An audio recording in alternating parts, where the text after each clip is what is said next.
quick unboxing, which I already have the radio out, of the QYT KT-980 Plus before I return it. In it came these wires, which were crammed in there unneatly.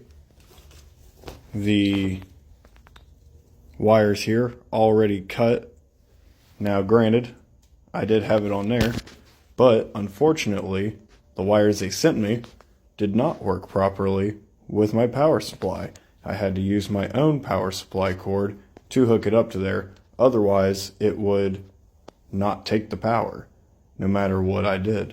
In it came the radio, which actually is probably the best part about the radio itself. In it came multiple things. Came the radio itself. As you see here, it has multiple buttons. Very similar to Anytone or any of those other cheap mobile radios like B-Tech, etc. It's actually fairly heavy. I'll give it that, is that it looks like and feels like it's built sturdy.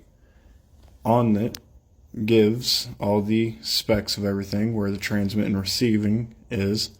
Now, unfortunately, the transmitting for it, even though it states 50 watts, is only 10 watts on the stated frequencies that it is able to transmit on. And it comes this right here, which is actually not perfectly for the KT-980 Plus. It is just their standard one, which is very lazy, and I have to say, I cannot give any props for this. It is written in horrible English.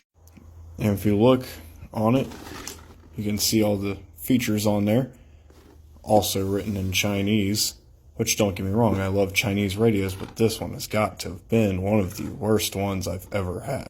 It comes with your standard mounting bracket and screws, fuse, and a clicker.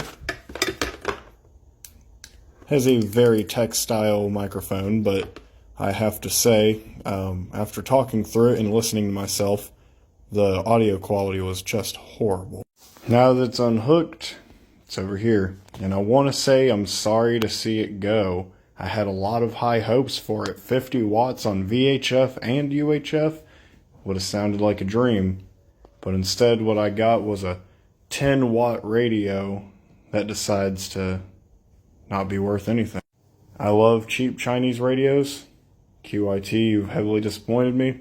I don't think I could ever buy one from you again.